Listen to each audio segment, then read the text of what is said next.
Esat sveicināti 2. septembra vakarā. Es esmu Evelīna un esmu priecīga sniegt ieskatu Bauskas novada aktuālākajos notikumos. Šodien sniegsim ieskatu pasākumā Jauni Bauskas vecpilsētas apbūves noteikumi. Šodien, 29. augustā, norisināsies iedzīvotāju līdzdalības pasākums Jauni Bauskas vecpilsētas apbūves noteikumi, kopienas centrā Pasta 5. Ielūkosimies! Pasākuma ietvaros norisinājās sarunas un konsultācijas par pašvaldības jaunajiem apbūves noteikumiem. Apbūves noteikumi ietekmēs gan iedzīvotājus, gan ēku īpašniekus un apsaimniekotājus, plānojot ēku uzturēšanu un atjaunošanu, kā arī arhitektus un pašvaldības darbiniekus. Mērķis ir atbalstīt visus, kurus interesē vecpilsētas vai atsevišķu vēsturisku ēku saglabāšana, kā arī tos, kas vēlas veidot jaunu apbūvi Bauskas vecpilsētā. Kā jūs vērtējat pašvaldības attieksmi saistībā ar vecpilsētas ēkām? Šobrīd tiešām strādājam pie apbūves noteikumiem un esam izstrādājuši gana daudz priekšlikumus jaunajos apbūves noteikumos, tāpēc arī iedzīvotāji ir aicināti iepazīties ar izstrādāto dokumentu, izteikt arī priekšlikumus. Un, mēģināsim visi kopīgi īstenot un strādāt ar jaunajiem apbūves noteikumiem. Cerēsim, ka jaunie apbūves noteikumi ļaus arvien vairāk un labāk attīstīt vecpilsētu.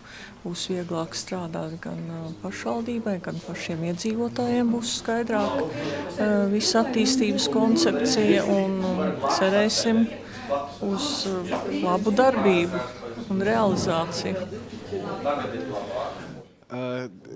Ko jūs sagaidāt pēc šo noteikumu īstenošanas?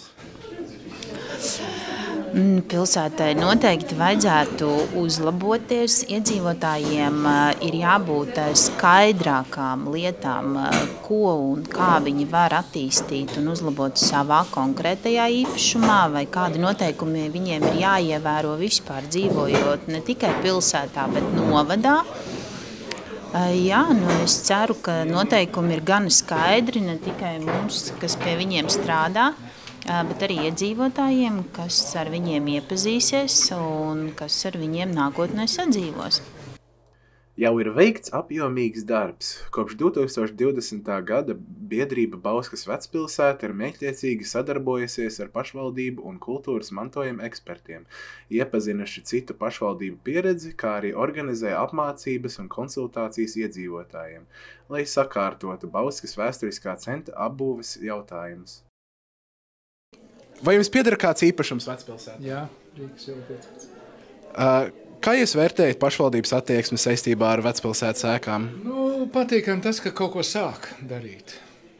Līdz šim tā bija diezgan smagi tas jautājums. Kā šie jaunie noteikumi ietekmēs jūs? Man nekādīgi neietekmēs. Ietekmēs tos, kas sāks kaut ko darīt. Kā jūsuprāt šie jaunie noteikumi ietekmēs Bauskas kopējo izskatu? Es domāju, ka kaut kas mainīsies. Beidzot, Bauskā. Plasmas logi.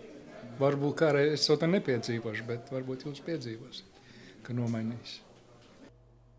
2023. gadā pašvaldībai uzsākot Bauskas novada teritorijas plānojumu izstrādi, kas nosaka funkcionālo zonējumu, publisko infrastruktūru, reglamentē teritorijas izmantošanas un apbūves noteikumus, izstrādāti arī vēsturiskā centra noteikumi.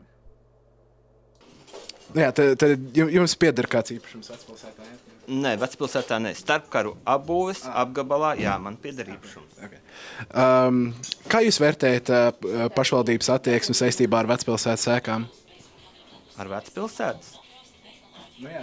Ar vecpilsētas no vienas puses it kā vēlas saglābt, no otras puses es neredzu šobrīd vecpilsētā kaut kādu attīstību. Pieņemsim, ja salīdzina ar to pašu apgabalu, kur tagad vēlas ieviest apbūves ierobežojumus, tad Uzvaras un Pilskalna ielā diezgan daudz mājas labi. Es nezinu, cik viņas pareizi vai nepareizi, bet viņas atjauno.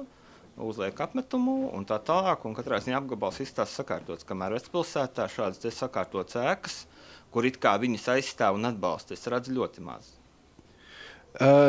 Šie noteikumi neietekmē jūs, vai ne? Es vēl nezinu īsti, it kā man nav ēka, kura būtu no starpkara apbūves perioda, bet es pieļauju, ka visam apgabalam tomēr ieviesīs kaut kādas prasības, ja piesīms mainīšu jumtu, visdrīzāk man būs jāmaina attiecīgai teritorijai tāds jumts, kas iederās šajā teritorijā. Un kā jūs prāt, šie noteikumi ietekmēs Bauskas kopējo izskatu? Tīri teorētiski vajadzētu labi ietekmēt, bet es saku, Vecpilsētā nezinu, kāpēc es šo pozitīvo ietekmi, kurā visi šie noteikumi ir, neredzu.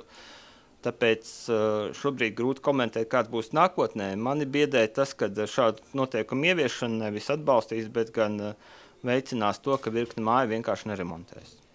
Ceru, ka ziņu dienesta Bauskas novada notikumu atspoguļojuma 4. sezona jūs aizrāva un ieinteresēja. Lai nepalaistu garām nākamās ziņu sezonas sākumu, jums ir iespēja sekot Viedomes sociālajiem tīkliem. Ar šo arī ziņu dienests no jums atvadās.